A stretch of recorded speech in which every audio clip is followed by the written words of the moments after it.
بسم اللہ الرحمن الرحیم 26ویں پارے کے مفاہیم کے ساتھ حسنات احمد مرتضیٰ آپ سے مخاطب ہے۔ پہلے رکوع میں سورہ احقاف کا آغاز ہو رہا ہے۔ 4 رکوع 35 آیات پر یہ مشتمل ہے۔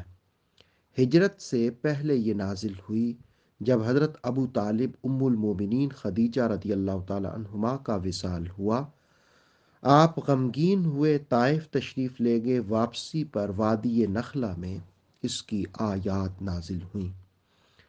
سورہ کریمہ حامیم سے شروع ہوئی، پھر کتاب مجید کے نزول کا تذکرہ ہوا۔ زمین و آسمان کی تخلیق کا ذکر کر کے کفار سے کہا، تم جن بتوں کی پرستش کرتے ہو انہوں نے زمین و آسمان میں کچھ بنایا بھی ہے؟ یا ان کے پاس کوئی دلیل یا کتاب آئی ہو تو ذرا لے آؤ۔ وہ لوگ جو اللہ کے سوا کسی اور کو پکارتے ہیں وہ گمراہ ہیں۔ میدان محشر میں تم اپنی پرستش کا انکار کرو گے۔ کفار تمہارا رویہ یہ ہے کہ آیات کے بارے کہتے ہو یہ کھلا جادو ہے، آپ نے خود ہی گھڑ لیا ہے، اور اگر گھڑ ہی لیا ہے تو تم اپنے آپ کو اس سے بچا لو۔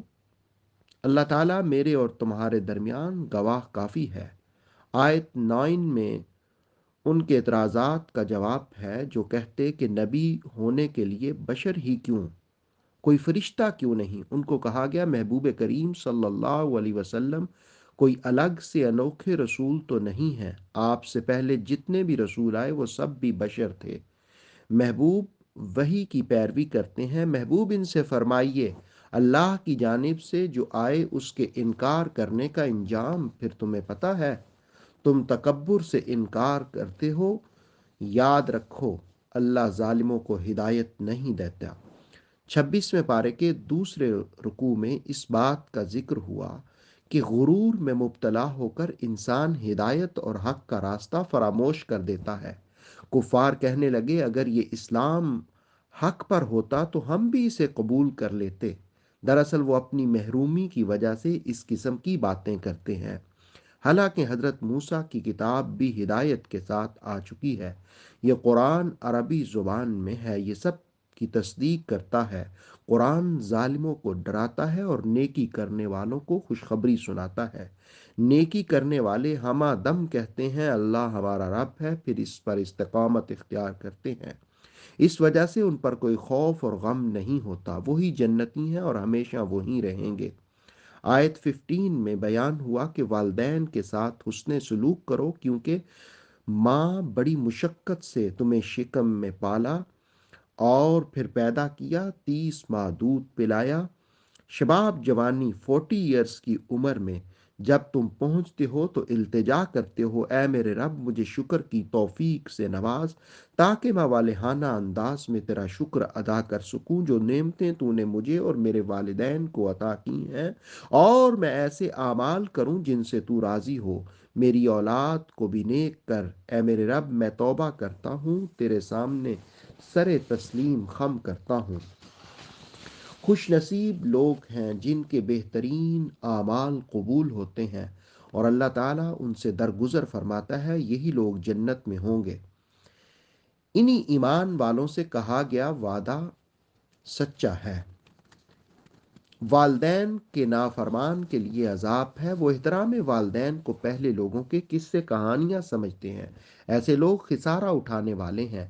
آیت 19 میں کہا ہر شخص کے اعمال کے مطابق اس کے درجے ہوں گے، کسی کے ساتھ کوئی ظلم نہ ہوگا، ہر ایک کو پورا پورا اجر دیا جائے گا۔ دنیا میں آسائشوں اور مال و دولت کے غرور کی وجہ سے کفر کرنے والوں کے لیے عذاب ہوگا۔ پارہ 26 رکوع نمبر 3 میں ارشاد ہوا محبوب قریش مکہ کو قوم عاد کے بھائی حضرت ہود کا واقعہ سنائیں جب انہوں نے اپنی قوم کو احقاف میں ڈرایا۔ احقاف اس سورت کا نام بھی ہے جس کا معنی ہوتا ہے ریت کے بل کھاتے ہوئے ٹیلے۔ یہ علاقہ 3 لاکھ مربع میل پر مشتمل تھا۔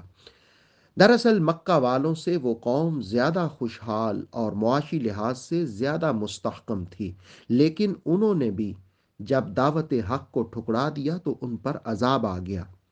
ان سے کہا اگر تم ایک اللہ کی عبادت نہ کرو گے تو تم پر بھی عذاب آئے گا۔ اس قوم نے بھی حضرت ہود کو کہا کہ آپ ہمیں ہمارے خداؤں سے برگشتہ کرنے آئے ہیں؟ آپ نے فرمایا اللہ کے پاس علم ہے۔ قوم نے عذاب کے وعدے کو پورا کرنے کا مطالبہ کیا۔ آپ نے فرمایا اس کا ایک وقت مقرر ہے، جب وہ آئے گا تو تم دیکھ لو گے۔ جب انہوں نے اپنی طرف بادلوں کو آتے دیکھا تو کہنے لگے یہ ہم پر برسے گا۔ فرمایا یہ بارش نہیں برسائے گا، یہ عذاب ہے۔ ہاں، یہ وہی ہے جس کی تم نے جلدی مچائی ہے۔ پھر 7 راتیں اور 8 دن مسلسل جھکڑ چلا طوفان آیا۔ وہ قوم ریت کے نیچے دب کر بے نام و نشان ہو گئی۔ آیت 26 نے کہا ہم نے آنکھ، کان اور دل دیے، ان آیات کو غور و فکر سے پڑھو اور عبرت حاصل کرو۔ جھٹلانے والی قوموں کا انجام کیا ہوا؟ وہ بھی بڑا مذاق اڑایا کرتے تھے، لیکن آخر کار خود ہی عبرت کا نشان بن گئے۔ 26ویں پارے کے چوتھے رکوع میں ارشاد ہوا کتنی بستیاں ہم نے ہلاک کر دی۔ مکہ والوں کو سمجھایا ہوش کے ناخن لو اور عبرت حاصل کرو۔ ان بستیوں والے بھی اللہ کے سوا اور معبودوں کی عبادت کرتے تھے۔ ذرا بتاؤ جب ان پر عذاب آیا کیا ان کے خداؤں نے ان کی مدد کی، انہیں بچایا؟ بلکہ وہ سب غائب ہو گئے۔ آیت 29 میں جنات کے قرآن سننے کا ذکر ہوا۔ وادی نخلا میں عشاء یا فجر کی جماعت میں رسول کریم صلی اللہ علیہ وسلم قرآن کی تلاوت فرما رہے تھے، جنات کا گزر ہوا۔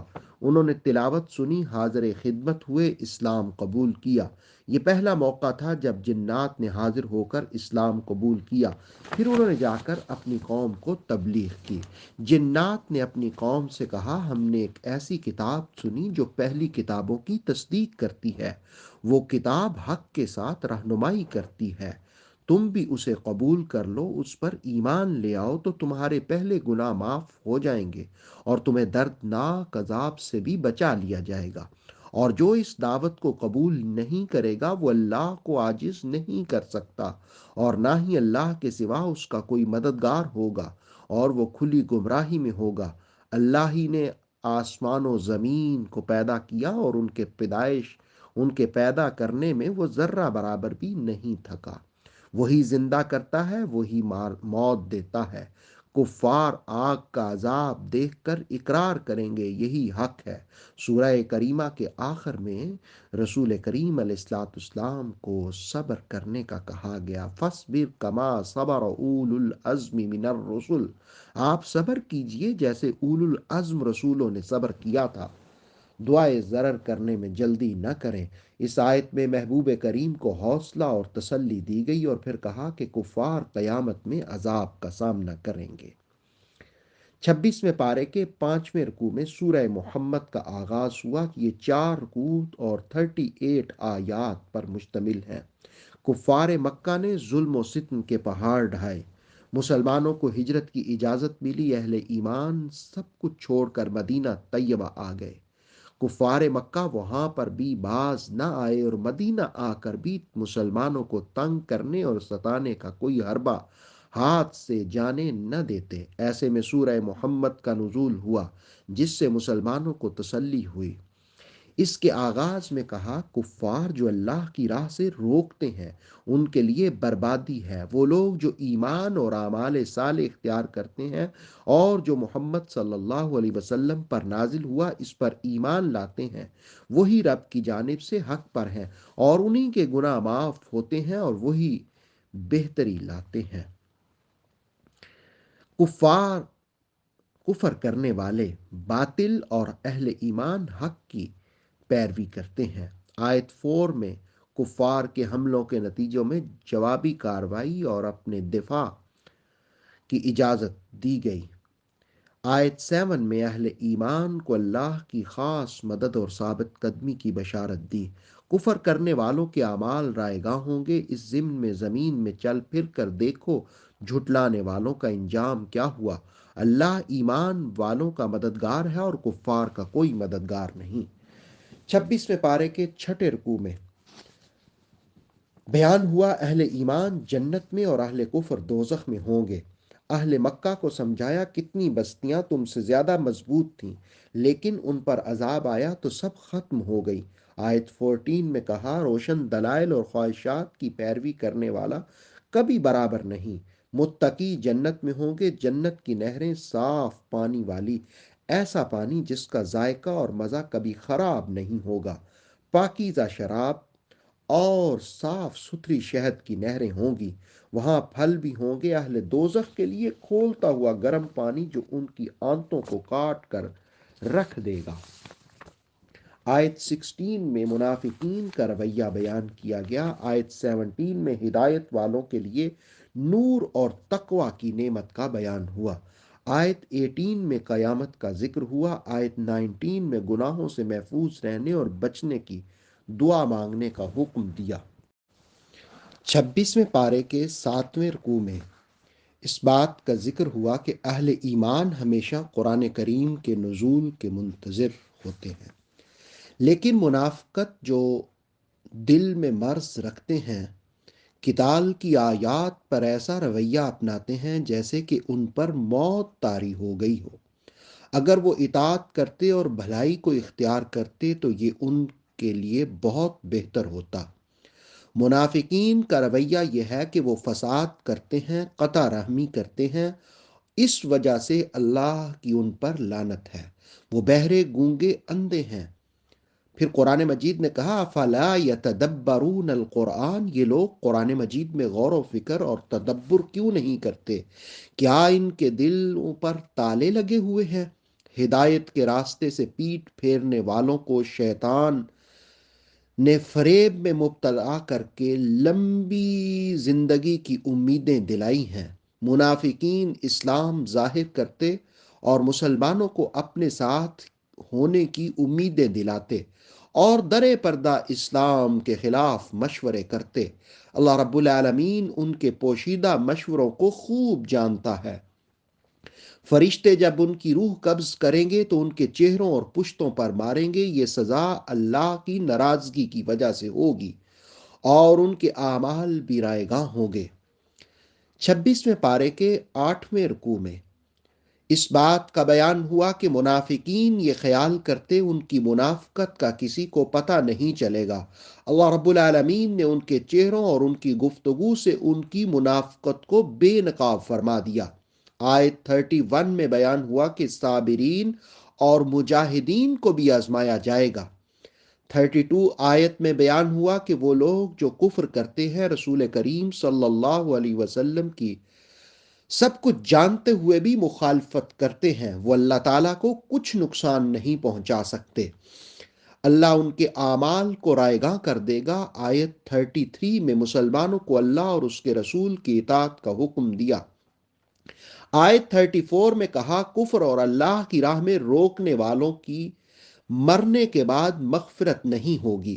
آیت 35 میں مسلمانوں کو ہمت نہ ہارنے کی تنبیہ کی اور فرمایا، تم ہی غالب رہو گے، اللہ کی مدد بھی تمہارے ساتھ ہوگی۔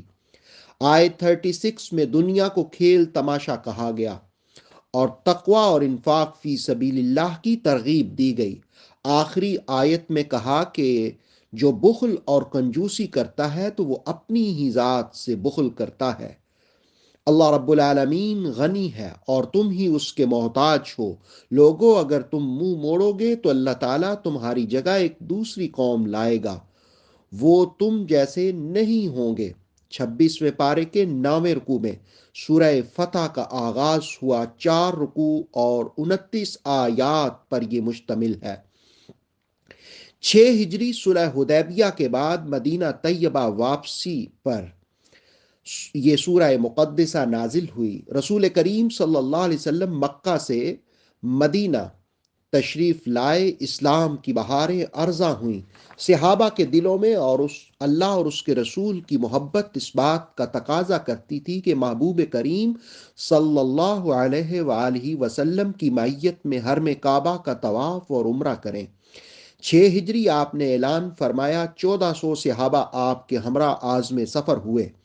راستے میں مکہ والوں کے کئی نمائندوں نے روکنے کی کوشش کی۔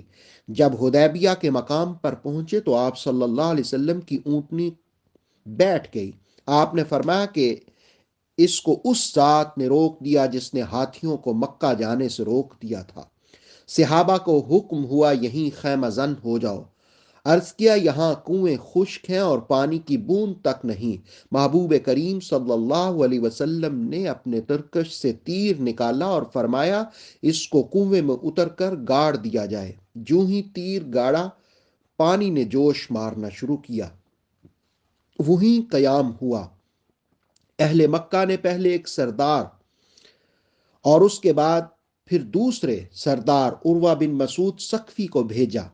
سب نے واپس آ کر کہا کہ مسلمان محض عمرہ کے لیے آ رہے ہیں، چند دن قیام کر کے واپس مدینہ طیبہ تشریف لے جائیں گے، لیکن قریش نہ مانے۔ پھر رسول کریم علیہ السلام نے حضرت عثمان کو مکہ بھیجا اور پھر ان کی شہادت کی افواہ پھیلی تو آپ نے سب کو جمع کیا اور پھر بیعت لی صحابہ سے کہ ہم حضرت عثمان کے خون کا بدلہ لیں گے۔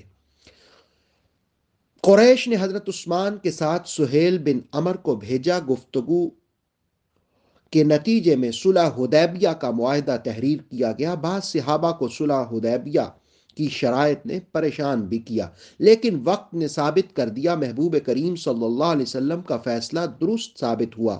وہیں سے واپسی پر سورہ فتح نازل ہوئی، جس میں انہی شرائط کے نتیجے میں بشارت فتح کی سنائی گئی۔ یہ سورہ مقدسہ کا بالکل مختصر سا پس منظر آپ نے ملاحظہ کیا۔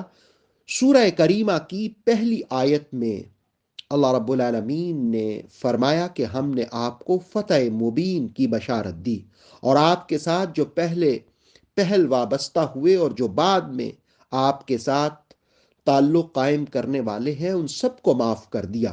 آیت 2 میں ضم کا کلمہ استعمال ہوا۔ بعض لوگوں نے اس کی نسبت محبوب کریم کی طرف کر کے خطا کھائی، جبکہ اس سے پہلے آپ کے ساتھ وابستہ ہونے والے مراد ہیں۔ اللہ نے آپ کو صراط مستقیم عطا فرمایا اور واضح مدد فرمائی اور آپ کے دل پر سکینہ اتارا اور مومنوں کے ایمان کی کیفیت میں اضافہ فرمایا۔ پھر کہا کہ مومنوں کے لیے، مسلمانوں کے لیے جنت ہوگی جس کے نیچے نہریں رواں دواں ہوں گی، مسلمان ہمیشہ اسی میں رہیں گے، اور اللہ ان کی برائیوں کو بھی معاف فرما دیتا ہے اور یہ ان کے لیے بڑی کامیابی ہے۔ منافق مردوں اور عورتوں کے لیے اللہ کا غضب اور عذاب ہے۔ زمین و آسمان کے سارے شکر اسی کے تابع فرما ہے۔ آیت 8 میں رسول کریم کی صفات شاہد، مبشر، نذیر بیان کی گئی ہیں۔ محبوب کی آمد کا مقصد یہ ہے کہ آپ لوگ اللہ اور اس کے رسول پر ایمان لاؤ اور رسول کریم صلی اللہ علیہ وسلم کی تکریم و تعظیم اور ان کی مدد کرو، صبح و شام اللہ کی پاکی بیان کرو۔ آیت 10 میں ان صحابہ کا ذکر ہوا جنہوں نے آپ سے بیعت کی۔ فرمایا انہوں نے دراصل اللہ سے بیعت لی۔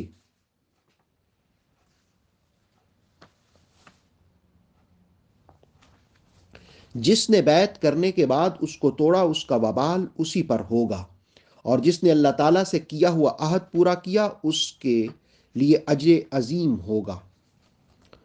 26ویں پارے کے 10ویں رکوع میں اس بات کا بیان ہوا کہ کچھ لوگ سفر مکہ کے حوالے سے اندیشوں میں مبتلا تھے اور اسی وجہ سے انہوں نے شرکت نہ کی۔ جب رسول رحمت صلی اللہ علیہ وسلم واپس تشریف لائے تو بہانے بنانے لگ گئے۔ اللہ پاک نے ان کو بے نقاب کیا اور فرمایا یہ زبان پر ایسی باتیں لاتے ہیں جو ان کے دل میں نہیں ہے، یہ اہل و عیار اور مال و مویشی کی حفاظت کا بہانہ بنا رہے ہیں۔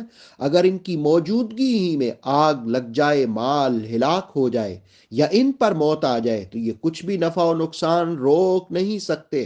گویا اللہ رب العالمین نے ان کے نفاق، منافقت کو بے نقاب فرما دیا، کیونکہ ان کا گمان یہ تھا کہ مسلمانوں کو اہل مکہ ختم کر دیں گے، واپس نہیں لوٹیں گے۔ منافقین کو کہا گیا کہ تم ایسے ہی بربادی کی طرف جاتے ہیں۔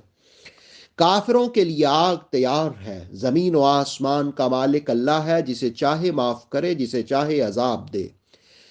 پھر اس بات کا بیان ہوا کہ بیت رضوان سے پیچھے رہنے والے ایک اور معرکہ میں شریک ہونا چاہتے تھے جہاں مال غنیمت اور کامیابی یقینی تھی۔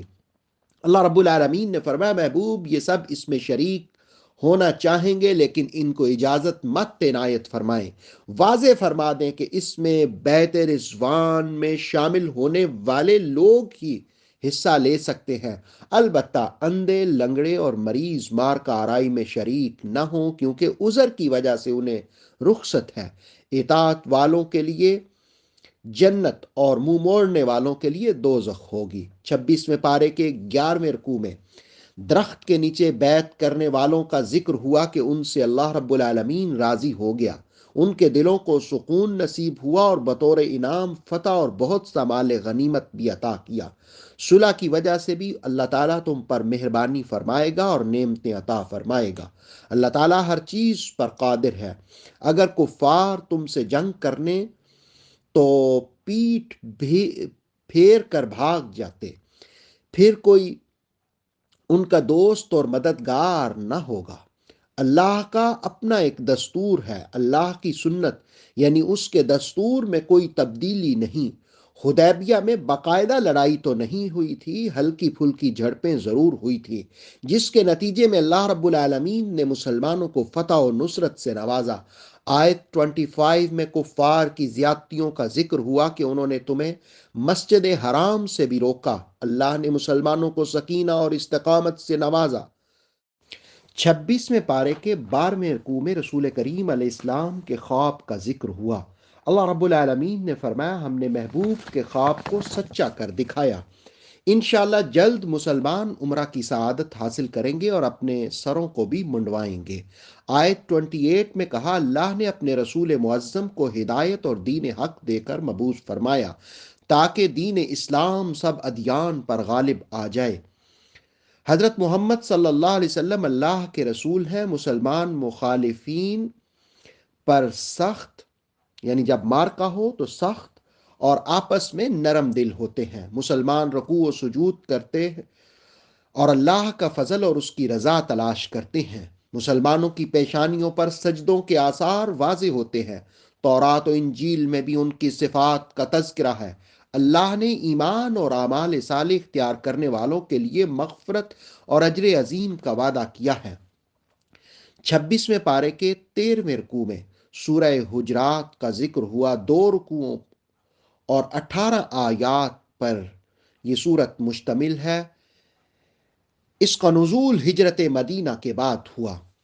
اس سورہ کریمہ میں بارگاہ رسالت میں آپ صلی اللہ علیہ وسلم کے آداب بیان کیے گئے، ان کے ساتھ ساتھ معاملات میں تحقیق، مسلم معاشرے میں صلح، اخوت اسلامی، ایک دوسرے کی عزت و احترام کرنا، کسی کو برے ناموں سے نہ پکارنا، چغلی، عیب جوئی وغیرہ مضامین کو بیان کیا گیا۔ سورہ کریمہ کے آغاز میں مسلمانوں کو مخاطب کر کے کہا اللہ اور رسول سے آگے نہ بڑھو۔ نمبر 2، اپنی آوازوں کو نبی صلی اللہ علیہ وسلم کی آواز سے بلند مت کرو۔ نمبر 3، جس طرح ایک دوسرے سے بآواز بلند بات کرتے ہو اس طرح حریم رسالت میں مت بولو وگرنہ تمہارے اعمال رائے گاں ہو جائیں گے۔ اس کے بعد حضرت صدیق اکبر اور فاروق اعظم آہستہ آہستہ بولتے اور ہر آنے والے کو آداب بارگاہ رسالت سکھاتے۔ نمبر 5، آوازوں کو پست رکھنے والوں کے دلوں میں تقوی ہے۔ سورہ حجرات کی آیت 4 بنو تمیم کے 80 افراد کے وفد کے بارے میں نازل ہوئی جو رسول کریم علیہ السلام کی خدمت میں حاضر ہوئے اور حضور اپنے کاشانہ اقدس میں تشریف لے گئے تو وہ باہر ہی سے آوازیں بلند کرنے لگے۔ ان سے کہا کیا کہ صبر کیا کرو حتیٰ کہ رسول کریم علیہ السلام خود تشریف فرما ہوں۔ آیت 6 میں فاسق کی خبر پر تحقیق کرنے کا حکم دیا۔ آیت 7 میں تربیت کرتے ہوئے فرمایا کہ رسول کریم صلی اللہ علیہ وسلم تم میں موجود ہیں، ان کے حکم کا انتظار کیا کرو۔ آیت 9 میں کہا 2 گروہ آپس میں الجھ جائیں تو ان کے درمیان صلح کرا دیا کرو۔ حدیث شریف میں ہے مسلم مسلم کا بھائی ہے، نہ وہ خود اس پر ظلم کرتا ہے اور نہ اس کو بے یار و مددگار چھوڑتا ہے۔ عدل و انصاف کا حکم دیا کیونکہ اللہ عدل و انصاف والوں کو پسند کرتا ہے۔ آیت 10 میں بھی اخوت اسلامی اور صلح اختیار کرنے والوں پر رحمت کی بشارت سنائی گئی۔ 26ویں پارے کے 14ویں رکوع میں ایمان والوں کو مخاطب کر کے فرمایا ایک دوسرے کا مذاق نہ اڑایا کرو۔ یہ حکم مردوں اور عورتوں دونوں کو دیا گیا، اور پھر کہا ایک دوسرے پر عیب لگاؤ، یہ مسلمانوں کو زیب نہیں دیتا۔ برے ناموں اور القابات سے بھی ایک دوسرے کو مت پکارو۔ آیت 12 میں بدگمانی، جاسوسی، غیبت سے منع کیا۔ ایسے جرائم کا ارتکاب کرنے والوں سے کہا کیا تم اپنے مردہ بھائی کا گوشت کھانا پسند کرو گے؟ یقیناً تم اس کو ناپسند کرو گے، تو پھر کسی کی غیبت کو بھی ناپسند کرو۔ آیت 13 میں خاندان اور قبیلوں کے بنانے کی حکمت، پہچان اور معرفت کو بیان کیا گیا۔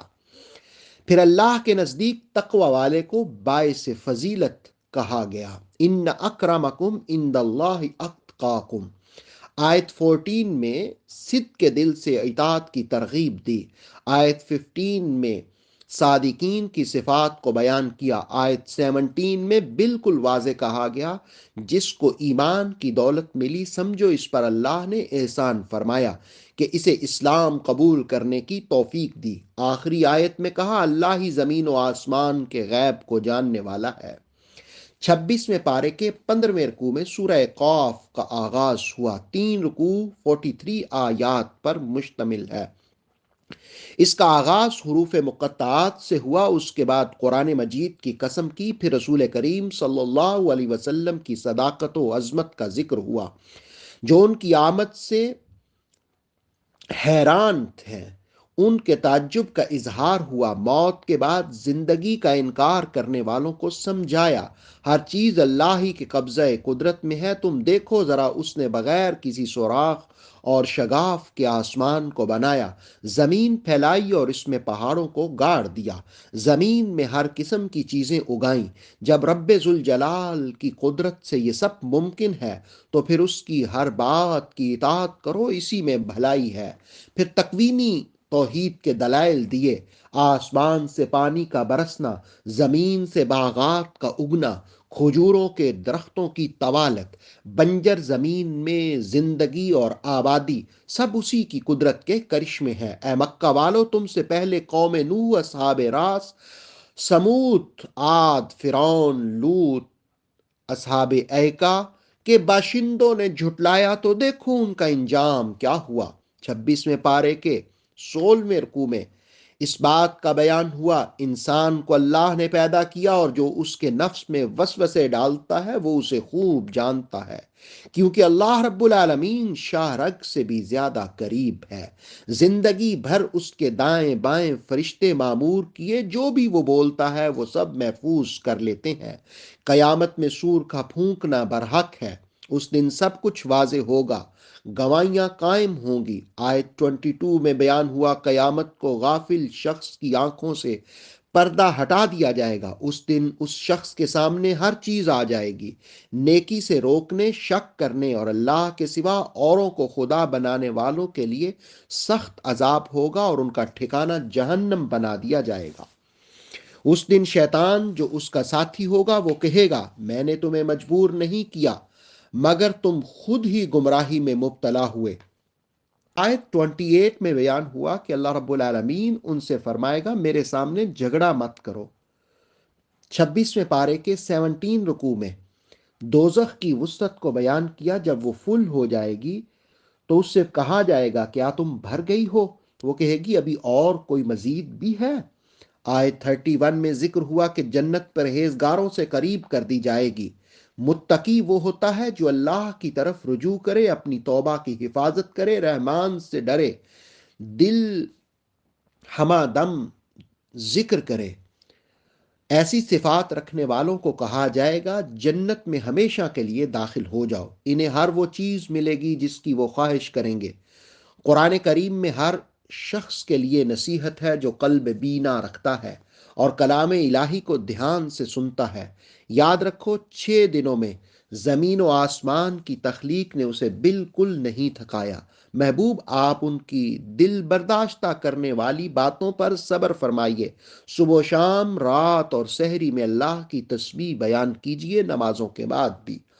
قیامت میں گرجدار آواز ہوگی، سب قبروں سے نکلیں گے، اللہ ہی زندگی اور موت دیتا ہے، زمین پھٹے گی اور سب جلدی سے باہر آ جائیں گے۔ آخری آیت میں کہا، قرآن مجید کے ذریعے نصیحت کا سلسلہ جاری رکھیں۔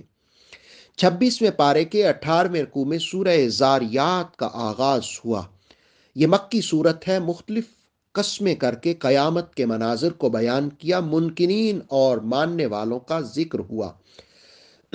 حضرت ابراہیم علیہ السلام کا تذکرہ بھی ہوا، مختلف قوموں کے احوال بیان ہوئے، کفار کو نصیحت اور جن و انس کو عبادت کے لیے پیدا کرنے سمیت مختلف مضامین بیان کیے گئے۔ سورہ کریمہ کا آغاز انتہائی پرجلال انداز میں ہوا۔ ہواؤں، بادلوں، بارشوں، کشتیوں، فرشتوں کی قسمیں کھائی گئیں اور مسلسل قسمیں کرنے کے بعد وقوع قیامت کی حقانیت کو واضح کیا۔ وہ لوگ جو رسول کریم صلی اللہ علیہ وآلہ وسلم کے بارے مختلف بے مقصد باتیں کرتے اور قرآن کی عظمت سے منہ موڑے غفلت کے نشے میں مدہوش ہیں، وہ قیامت کے بارے میں پوچھتے ہیں، یاد رکھو تم اپنی سزا کے لیے جلدی مچا رہے ہو تو تمہیں آگ پر تپایا جائے گا۔ آیت 15 سے متقین کے لیے جنت کا بیان ہوا اور متقین کی خوبیاں بیان ہوئیں کہ وہ شکر نیکی اختیار کرتے، راتوں کو عبادت کرتے، سحری میں مغفرت کی دعائیں کرتے ہیں۔ آیت 21 میں وفی انفسکم کہہ کر اپنے ہی وجود میں اللہ کی قدرت کی نشانیاں تلاش کرنے کے لیے کہا گیا۔ 26ویں پارے کے آخری رکوع میں حضرت ابراہیم علیہ السلام کا ذکر ہوا کہ ان کے پاس مہمان آئے۔ آپ نے مہمان نوازی کے لیے بچڑا ذبح کر کے اس کو بھون کر ان کی خدمت میں پیش کیا۔ انہوں نے ہاتھ نہ بڑھایا تو آپ نے کچھ خوف محسوس کیا۔ انہوں نے کہا، آپ خوف نہ کھائیں، اس لیے کہ ہم تو اللہ کی جانب سے آپ کو ایک صاحب علم بیٹے کی بشارت دینے آئے ہیں۔ آپ کی بیوی نے کہا، میں تو بوڑھی ہو چکی ہوں، اب اولاد ہوگی؟ انہوں نے کہا، اللہ رب العالمین جو چاہتا ہے وہی کرتا ہے۔ 26ویں پارے کے مفاہیم کے ساتھ حسنات احمد مرتضیٰ کو اجازت دیجیے۔ انشاءاللہ جلد 27ویں پارے کے مفاہیم کے ساتھ آپ کی خدمت میں حاضر ہوں گا۔ اتھینٹک اسلامک نالج کے لیے دیکھتے رہیے نور وحی YouTube channel. Please like, subscribe and share.